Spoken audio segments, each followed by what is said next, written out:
Continuing right where we left off, all three of the sorcerers would nod their heads as Toto would begin to pick up a rock off the floor. Megami would begin making hand signs, and Yuji would just continue to sprint forward. Hanami would say that this fight was going to be troublesome, as she would begin to use her curse technique, summoning a massive wave of roots, attempting to wash over all three of them. However, Megami would summon Totality, sending him straight forward, as Totality would zoom past Yuji, as Megami would say the words, Barara Kolb.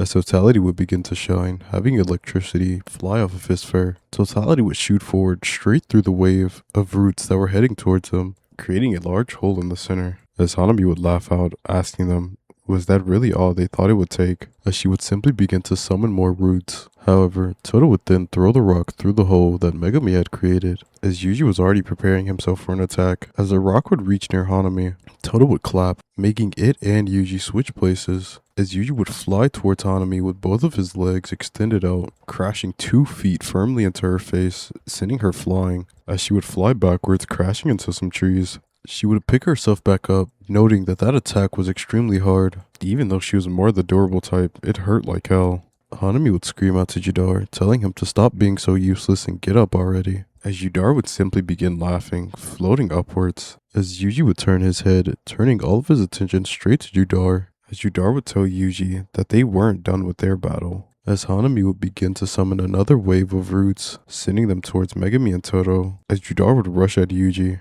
he would begin generating black lightning in his hand. As Yuji would notice, off of Judar, the black butterflies were spilling out a lot more than usual. As Judar would come face to face with Yuji, throwing his hand out, attempting to strike Yuji, but Yuji would just dodge out of the way. Yuji would attempt to counterattack, raising one of his legs, attempting to kick Judar straight in the face. Just then, Judar would smile, as a huge wave of black butterflies would begin to conjure right in front of him. As Judar would scream out to Yuji, try to dodge this one. As a giant spear-shaped icicle would begin to shoot out of the black butterflies, as Yuji would just barely get out of the way in time, as the blade would nick him across the face. As Judar would follow up on the attack, screaming out the words, Black Rain. As above Yuji, black lightning-like spears would begin to fall from the sky. Yuji would be forced to back up, completely dodging the attack. As Judar would laugh out, saying that Yuji was quite slippery, but it didn't matter. He could feel it. The hatred and malice coming off of Yuji, coming from Sukuna. It didn't matter how strong Yuji was, as long as that hatred and malice existed within Yuji, Yuji could never beat him. Yuji would tell Judar to shut up, and that he won't let someone like Judar get in his head. As Judar would smile, asking Yuji, doesn't he want to know about his grandfather? This question would piss Yuji off, as once again, the black butterflies would begin to fly off of Yuji's body, as Judar would smile some more, where Yuji would tell Judar to keep his grandfather out that filthy mouth of his. Yuji would take a single step forward, as Judar would be smiling, but in the very next second, Yuji was already in front of Judar, sending a punch straight towards his gut. As it would connect, Judar would begin to cough up blood, being shot up straight into the air. As Judar would be sent up, he could do nothing but laugh, laughing to himself and at Yuji. As he would begin to stop himself, floating mid-air, as he would scream out to Yuji, telling him to keep feeling that malice, that rage, that hatred. Feel it as deep as you can for me. Pause. As Yuji would say he's had enough, Yuji would undo his transformation with Ball, as he would grab onto his necklace, as he would raise his hand in the air, as he would say the words, Faraz Zora, as a huge gust of wind would begin to shoot down onto Judar, blasting him straight into the ground. As Judar would be completely battered, he would raise himself up, as he would begin to laugh once more, as he would tell Yuji, if there's anything else he wants to get out, he should get it out now. As Yuji would sprint straight towards Judar, pulling his leg back, as he would shoot it forward, as Judar would sit there with a huge smile on his face, with Yuji striking Judar, with the world around both of them distorting, with Yuji landing a black flash, kicking Judar straight in the face, with Judar being blasted backwards, tumbling back into the ground, and crashing into a wall. Judar would sit there, with his face bleeding, his body completely battered, as Yuji would simply continue to walk towards him, as black butterflies would continue to spill off of Yuji. The closer he got to Judar, the more they would spill out, as Judar would look up into Yuji's eyes, as he would say, that's what I wanted to see, my king. Yuji would point his hands forward, as he would be about to prepare another attack. However, the air between both him and Judar would begin to transmutate, as Yuji would say the words Bararak, shooting a bolt of lightning straight towards Judar. However, the attack would simply dissipate as the man would begin to fall from the sky. Standing on top of a weapon, he would tell Judar that he did a great job here and that he believes this is just enough, as Yuji would look up asking who the hell this guy was, as the man would simply stare at Yuji and tell him he isn't going to waste his time here. He doesn't want to speak to someone as lowly as him. As the man would land on the ground, holding his weapon in his hand, he would point forward at Yuji, as the black energy that was leaving Yuji's body would simply begin to expand rapidly, as Yuji would begin to groan in pain, grabbing his head as he would fall to the floor, dropping to his knees. The man would smile, saying that he was only here to speak to Sukuna, so he wasn't going to waste his time, as Toto and Megami would still be trying to figure out how they were going to deal with Hanami. They sure did have the attack power to deal with Hanami. However, Hanami was very adamant on keeping the both of them away from her, even slightly adapting to Toto's boogie woogie. Every time they would both attempt to get close to her, she would simply summon a wave of roots, pushing them both back, and they couldn't chase her on top of the roots because she would simply disperse them, causing them all to vanish. It was a difficult battle. Hanami would then say to the sorcerers that this must have been what Mahito meant, the excitement of a battle. This was all new to her, putting her life on the line as a curse. It was exhilarating, as she would grab the cloth on her left arm, ripping it off, showing her other arm. She would begin to laugh out, as she would open her arms, saying the words, domain expansion. However, before anybody could do anything else, a huge shard of ice would pierce straight through Hanami, stopping the domain from being casted. As Megami would look over, seeing Yam, Kugasaki, and Junpei, as Hanami would attempt to gather herself once more. However, Yam was simply faster, shooting down a rain of icicles, piercing Hanami throughout every part of her body. As Hanami would scream out, summoning as many roots as she could, washing over the entire area. As Yam would put up a large barrier protecting herself, Kugasaki, and Junpei, as Megami would have Totality grab himself and Toto, sprinting them out of the way. As both groups would begin to reconvene, where Yam would tell Megami that she was sorry for being late, that they were being held up by a cursed user, a couple of them in fact, as Megami would tell her that she came at the perfect time anyway. Yam would look around, asking Megami where Yuji was, as Megami would say he wasn't too sure. They had gotten separated in their fight. That guy those two had faced before was back, and Yuji went straight after him the second he saw him. He hasn't heard anything at all, as every single sorcerer present would feel a huge wave of malice wash over the air, as within the next second, Hanami would get up, screaming out to everyone, saying that if she was going to die, she was going to take all of them with her, as she would summon a huge disaster plan. As for behind Hanami, Yuji would say the words, "Out of my way, peon," as Yuji would wave his hands, with Hanami being completely eviscerated, exercised on the spot, as everyone would take a sigh of relief. "I'm so sorry." Junpei would rush forward, as he would scream out to Yuji, asking him if he was alright. Yam would be the first to notice something off, as she would attempt to scream out to Junpei, telling him to wait. However, Yuji would simply have a large smirk on his face, as he would point his fingers forward, as the entire top half of Junpei would cease to exist, with every last person there staring in shock, as Yuji would begin to cackle, as the cackling would turn into maniacal laughter, as markings would appear on Yuji's face, with Sukuna screaming out that this body was absolutely marvelous. With the wave of his hand, he could kill everyone here if he wanted to, but he's feeling generous and he simply wants to test this out. Test it out until the boy regains control. He doesn't have a lot of time, so he's going to make this quick. Everyone would look on, as Sukuna would seemingly vanish in front of all of them, seemingly teleporting right in front of Yam, as he would rocket his leg forward, striking Yam in the stomach, as that one kick would knock all of the air out of her system, knocking her out immediately, as she would be sent flying backwards, crashing through trees and slamming into a wall.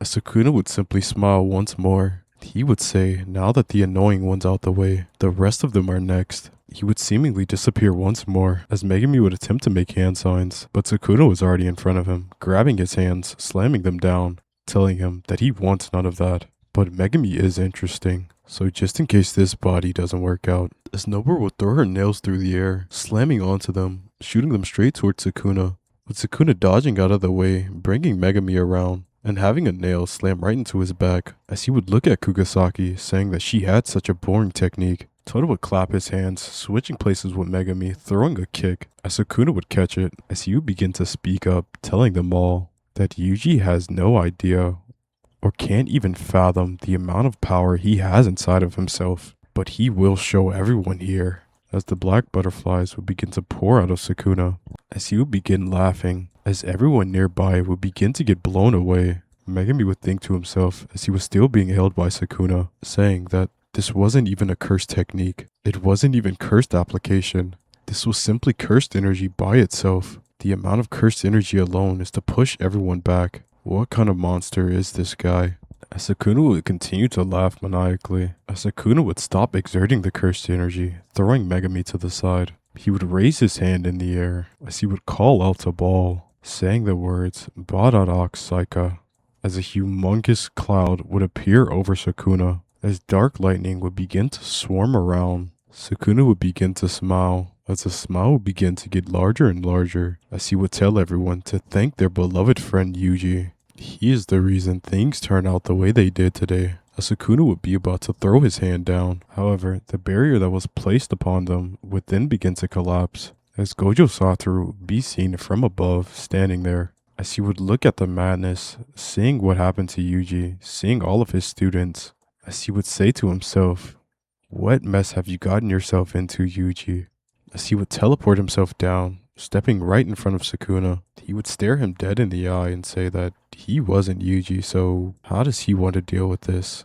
As Sukuna would laugh, pointing his finger straight towards Gojo, as Gojo would say, "I hoped you'd do that," as the lightning would crash down onto Gojo, with a large explosion ensuing. As Sukuna would begin to smile once more, as he would tell Gojo that he told him the first person that he was going to kill when he came out of this body was going to be him. As Gojo would half-jokingly tell Sukuna that he thinks he messed up a count, with Gojo stepping forward, grabbing Sukuna by the arm, and slamming his palm into his stomach, causing Sukuna to cough up spit, but he would laugh out once more. As Sukuna would then raise his hands, saying the words Faraz Zora, with a huge gust of wind blowing Gojo upwards, with Sukuna following up on the attack, jumping up into the air, and grabbing Gojo's leg using domain amplification. As Gojo would sit there kind of amazed, Sukuna would use this opportunity, throwing Gojo downwards once more, as Gojo would drop to the floor, landing on his feet, with Sukuna not far behind him, slamming both of his fists down, as Gojo would have to raise his hands to block the attack.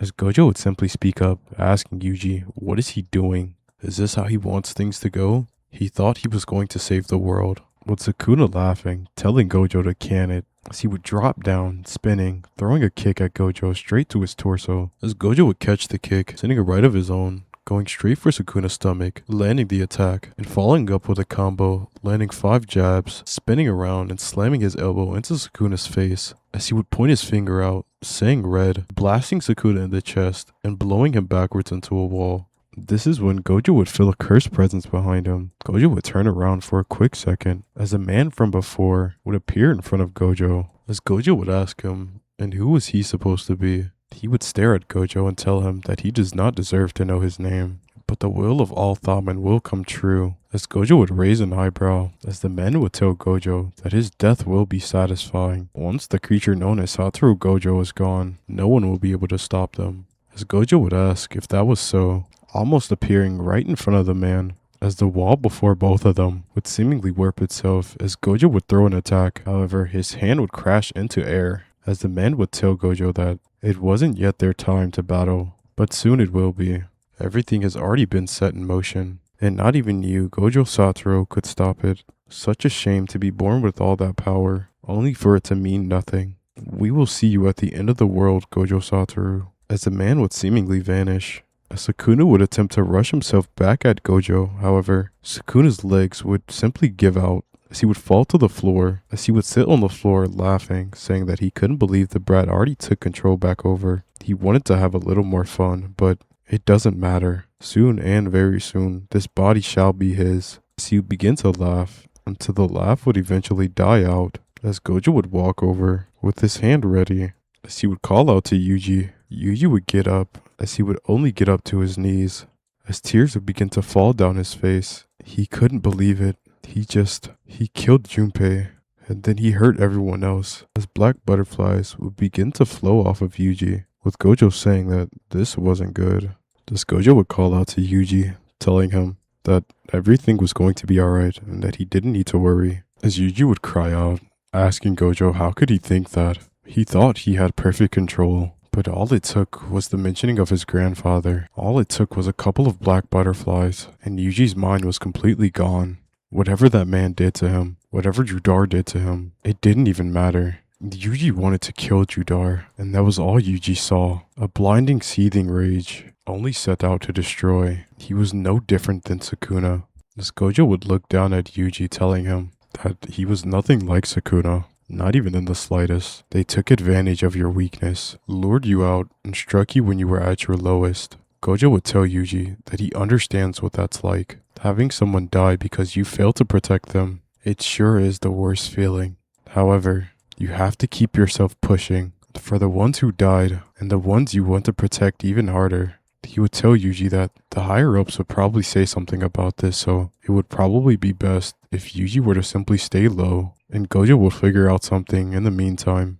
Yuji would look up at Gojo with tears in his eyes, as he would tell Gojo that Junpei didn't deserve that, as he would ball his fist up, telling Gojo that he told Junpei that he was going to bring him to Jujutsu High and change his life, make it better than the one that he had. But he was the one to kill him in the end. The same person who promised salvation to someone ended up murdering them, as Gojo would shake his head, telling Yuji that he did not kill Junpei, nor did he hurt any of the classmates here. It was all Sukuna, as Yuji would quietly speak up, telling Gojo to tell that to everyone else. As Gojo would look up, seeing the other students gathering themselves, as they would all be weary of Yuji, as Gojo would simply sigh, as he would tell Yuji that he doesn't need to worry, and Gojo will take care of everything. Leave something like this to the adult, as Yuji would simply put his head down, pondering in his own head. As Gojo would take a deep sigh, it seems like there was a lot more work ahead of all of them.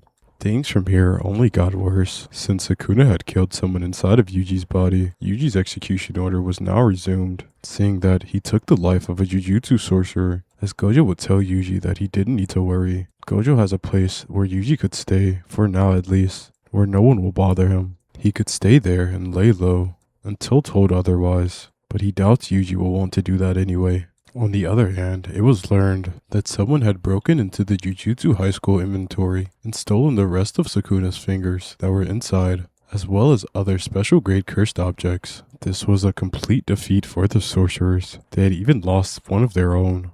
As a couple of days would pass, Gojo would have paid Meimei to find a place where Yuji could lay low for a while, where the other Jujutsu sorcerers wouldn't be able to find him, as Yuji would hear a knock on the door, as he would lay there in the living room, sitting on a chair, the death of Junpei weighing on his mind. He remembered it so vividly, watching Junpei's torso completely fly off his body and be shredded into millions of pieces. It all happened so fast, but with Yuji, it felt like it lasted forever. This dread, this hole inside of his chest, he couldn't get rid of it.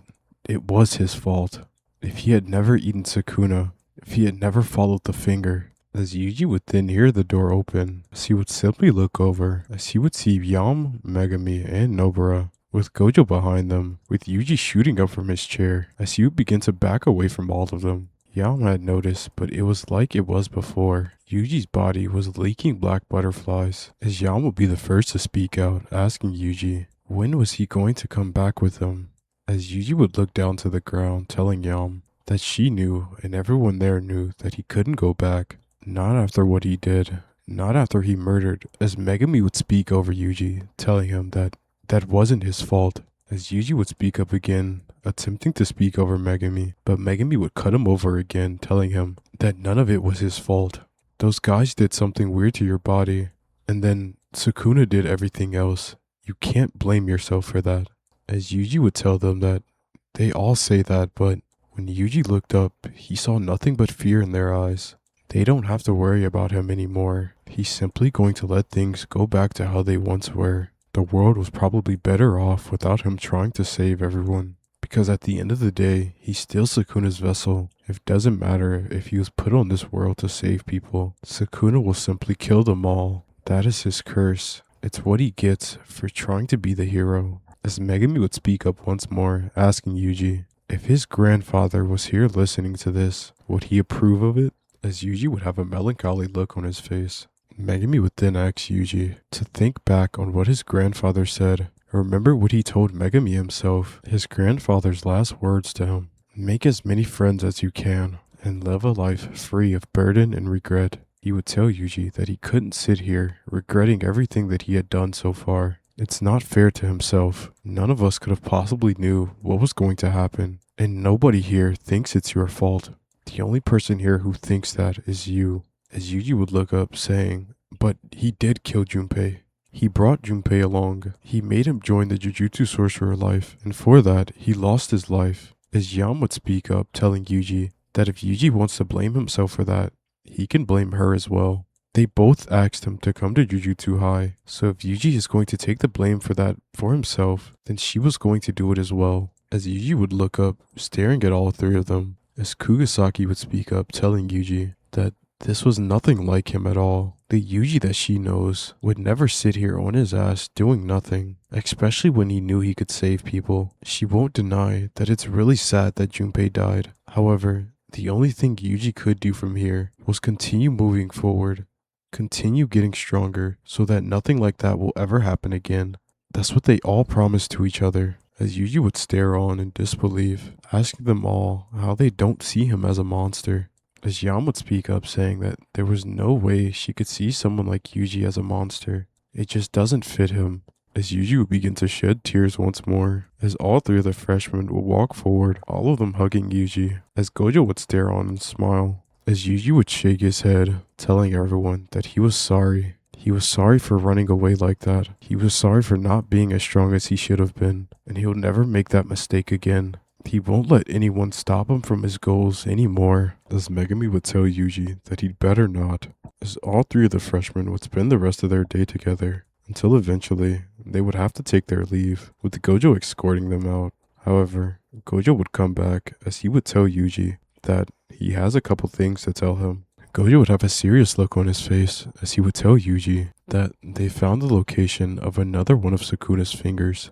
As Yuji would begin to get angry, as Gojo would tell him he wanted Yuji to go with all of the other freshmen, as Yuji would shake his head, telling Gojo that he wasn't going to do that. He'll go by himself. As Gojo would then make a face at Yuji, he would tell Yuji that he doesn't think that's a good idea. As Yuji would tell Gojo that he doesn't need to worry, not at all. He wasn't going to allow himself to lose here, never again. As Gojo would tell Yuji that the case really isn't about winning or losing. He understands why Yuji wants to do it, but it's obvious that they're setting up a trap for you. As Yuji would say that he knows, as Gojo would ask him, and he still wants to go. As Yuji would tilt his head, asking Gojo if he was going to come with him then, with Gojo laughing, saying that he wishes that he could, honestly, but it would be suspicious if he kept leaving for missions that only involved fingers. And he doesn't want any of the higher-ups after Yuji's head, or knowing where he is. As Yuji would tell Gojo, then it was perfect that he was meant to go alone. He'll find the finger of Sukuna, consume it. The quicker he consumes these fingers, the quicker they'll be able to kill him. As Gojo would have a shocked expression on his face, as he would ask Yuji if he really intends on dying the second he consumes all 20 of Sukuna's fingers. As Yuji would tell Gojo that it was only a job meant for him. He has to see it out to the end. As Gojo would know to himself that even though him and the freshmen just had to talk, it was still taking a hold in his mind.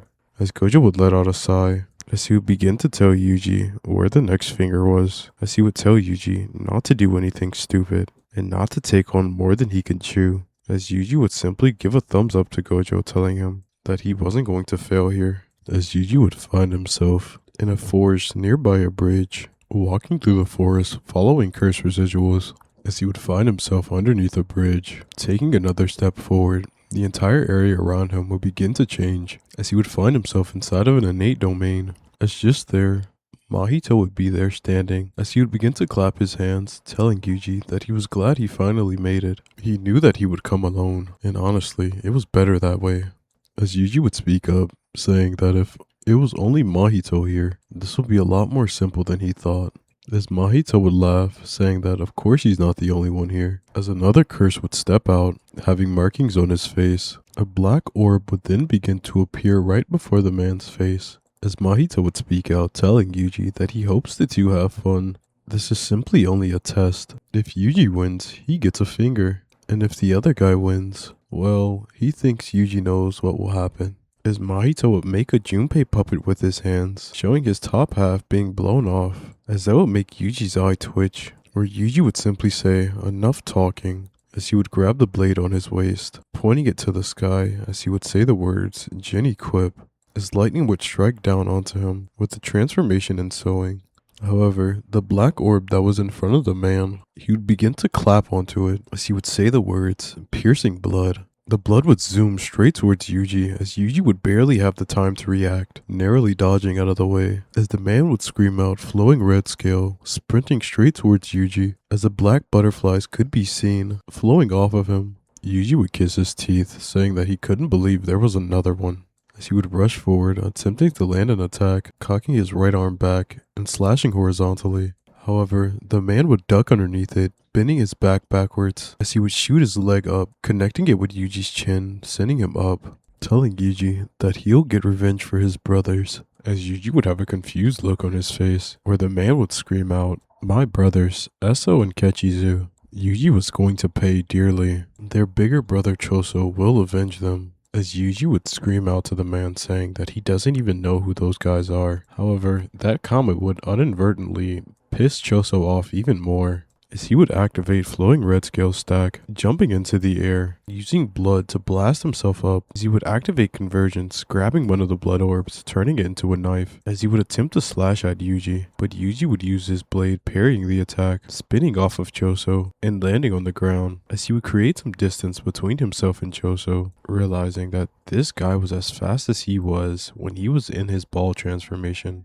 This fight wasn't going to go as easy as he thought it was going to go. He would point his blade at Choso as he would say the words, "Bararak," as Choso would jump over the attack, using more blood, leaping over it. He would find himself up close with Yuji, sending a kick, as Yuji would lift his arm, blocking the attack. Choso would then use this opportunity to grab onto Yuji's head, causing Yuji to be dazed, as Choso would use this opportunity, hitting Yuji with a quick combo, finishing it off by slamming his fist into his chest, cracking one of Yuji's ribs. As Yuji would finally recover, he would slash upwards with his blade, with Choso just barely dodging, getting nicked on the shoulder. As Yuji would say "damn it," as he would spin around, sending a kick to Choso's legs, making Choso fall, as he would gain more distance once more, as Choso would gather himself, jumping up to his feet, making black convergence orbs right in front of him. He would clap onto it, as Yuji would already be pointing his sword forward. They would both take a deep breath, as Choso would scream out "piercing blood," and Yuji would scream out "Bararak,"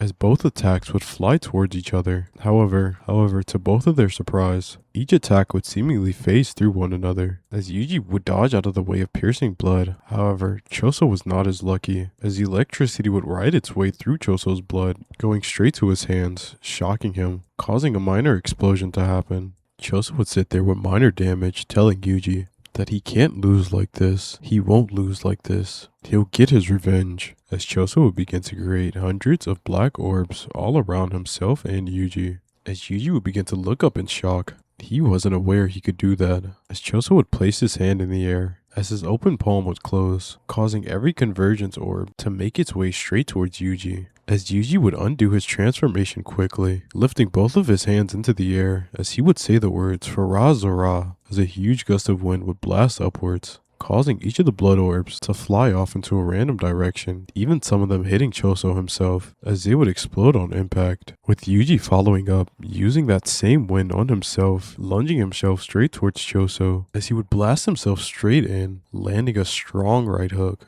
connecting it right onto Choso's face, as Choso would find himself flying through the air until he would crash into the walls of the innate domain. Mahito would look over, simply kissing his teeth and shaking his head, saying that this was simply a disappointment. He was expecting something a lot more exciting, as Choso would begin to lift himself up, as more of the black butterflies would begin to pour off of his body. He would tell Yuji that things will not end here, as Choso's entire body would gradually begin to become dark itself, as Mahito would turn his head, looking on in amazement, as he would scream out saying that this is what he wanted, as Choso would begin to grow horns on his head, with armor protruding from his body. As he would rush straight towards Yuji, he would send a punch, with Yuji attempting to block it, but the second Yuji would block it, he would feel his arm caving in, as Yuji would pull himself back, just narrowly avoiding his arm being broken.